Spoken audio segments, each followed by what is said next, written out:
Oh! I can save comedy. Go. No, so I had to take a Lyft over here, right?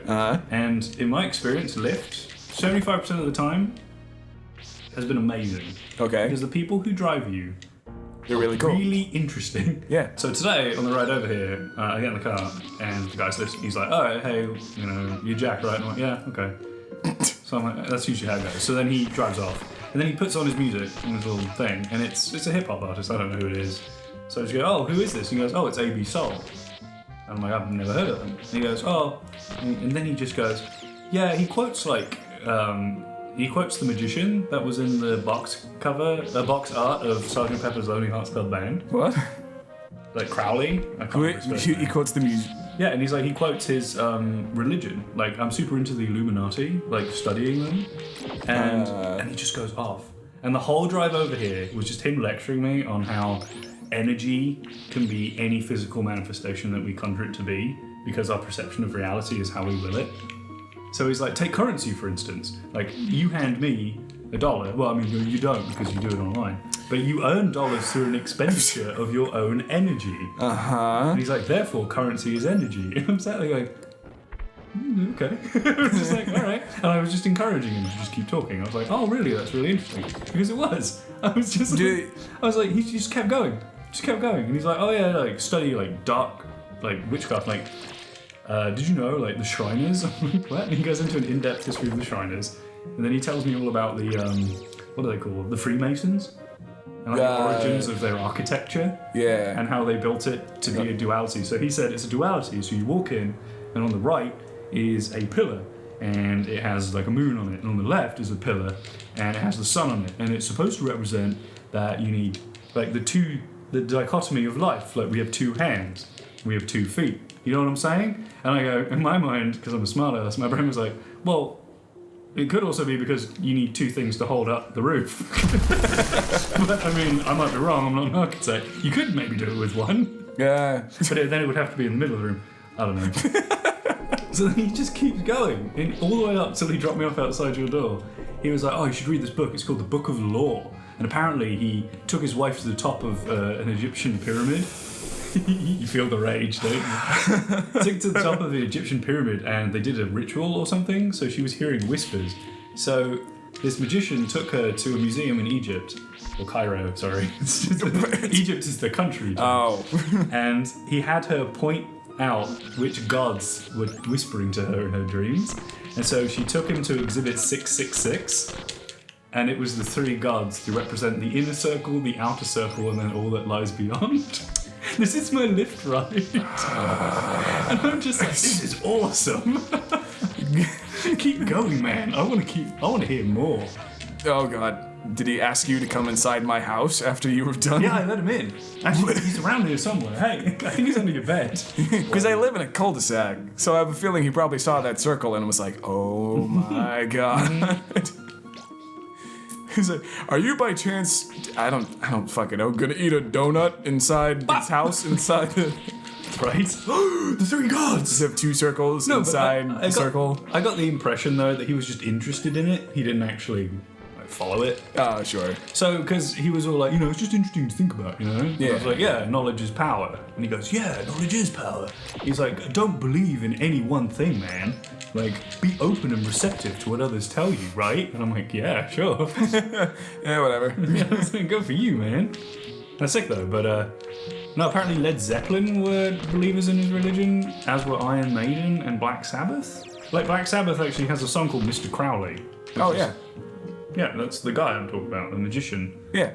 Aleister Crowley. Yeah, him. That's who I'm talking about. Yeah. Yeah. Very interesting. I was like, oh, there we go. No, yeah. I was like, thanks, Lyft. So, the comedy in that was where... Right there! Hi-oh! There it is. I know what you're thinking, Monty. I know what you're thinking. 1 take, no mistake. Slap it in the oven. Easy, babe! It is first date, so... I know. Let's go. Pro run, speed run strats.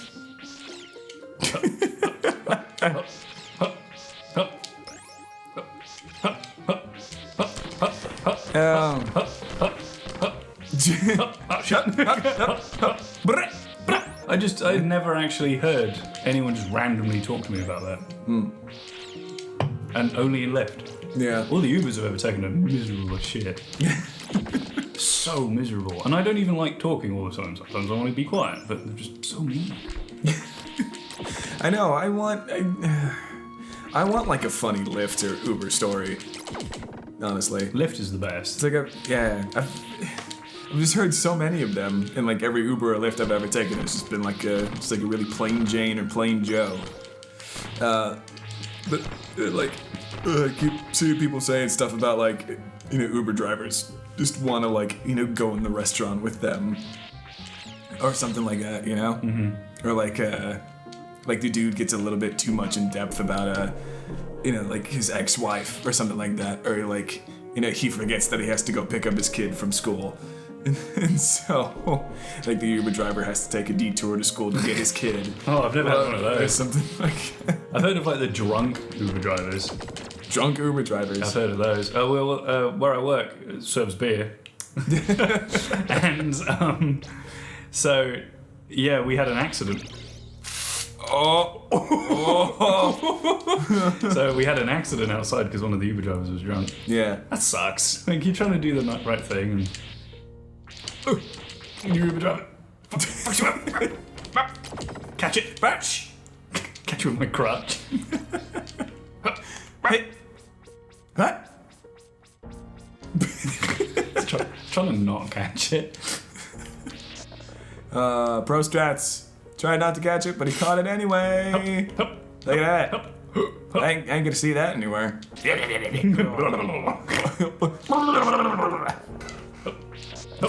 Hey. Cat. Look at that thing, squiggly jowls. It's like, is that Richard Nixon? Okay. Hey, it's like late season Futurama where the Nixon joke is just super tired. It's not funny.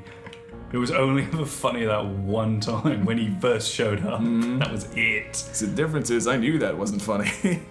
Oh, even the first time?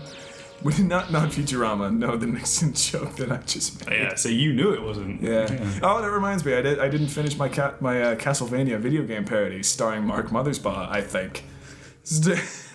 He's either the guy who sang for Devo or the guy who like wrote the Berenstain Bears. I can't remember which, honestly. Although I think that might have been Bear McCreary. Or is that the composer for The Walking Dead? What the fuck is going on? The fuck is going on? Oh God. Alright, we're done. Alright, yeah, we're done. One sec. Hey, Konami? This is for Metal Gear Survive. I'm gonna go home and play with my Captain Everton action figure. Actually, we should, Monty. You're gonna hear this on stream right now. We should open this. You want to open it? And do like little videos with Captain Everton going on adventures. Do you want to do an unboxing real quick with no video to go with it? No, we'll save it. Okay. Actually, no, because I want to play with it when I get home. I'll open it very gently. Do you have like a knife? I do. Actually, Monty, why do you have a knife? Oh my god, that's huge. Why do you have a saber? Wait. Oh shit. Monty, I'm so sorry.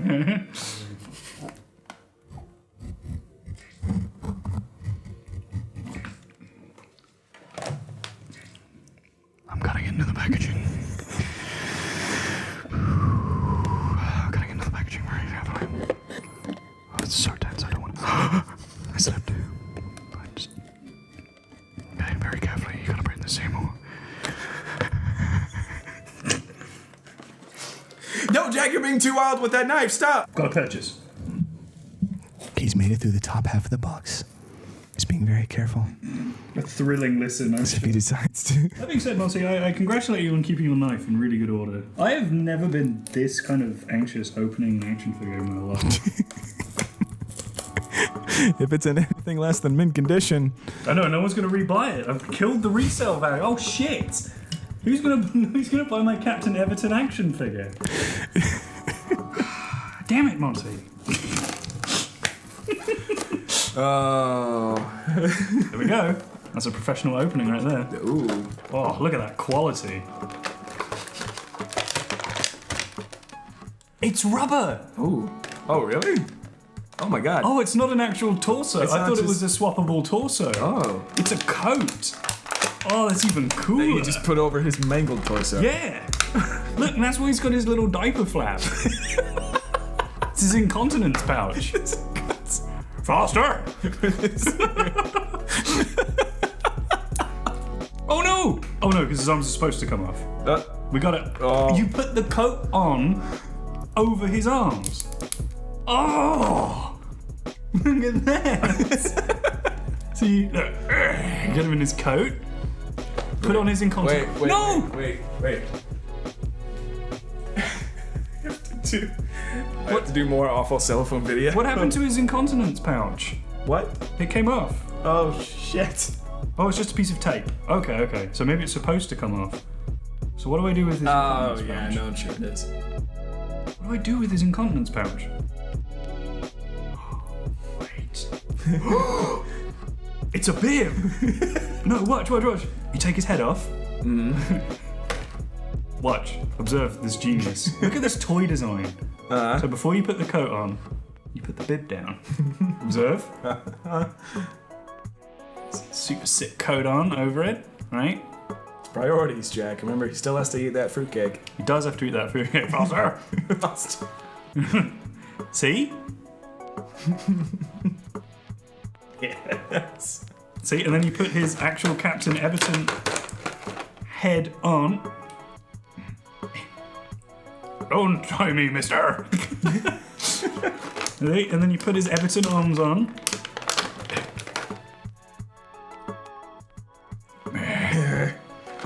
Bam! Oh wait, I gotta get a wide angle to capture how much man this is. Bam!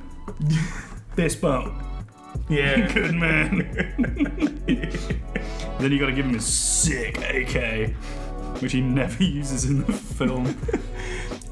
Hang on. No, it's the gun that was actually used to kill him. Then you gotta give him a sick flashlight, because he's... Oh! Uh-oh. What happened? Get ricocheted off and is lost. It's lost in the cabin. I'll get it in a second. It's no matter. Oh, what if he beats you to death with his own arm? Thank you, Monty. It's the greatest gift. Kiss.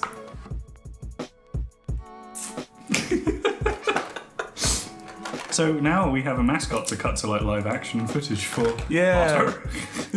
I kind of want to get another action figure of that now. Who do we need? We need Billy Baldwin, don't we? We can send Squeaky to Javier. Just like say it's Manuel Miranda. There you go, Javier, just for you. We thought of you. He's a cool character though. Go watch our PH cast, which may have the first episode by this point. I don't know. A what?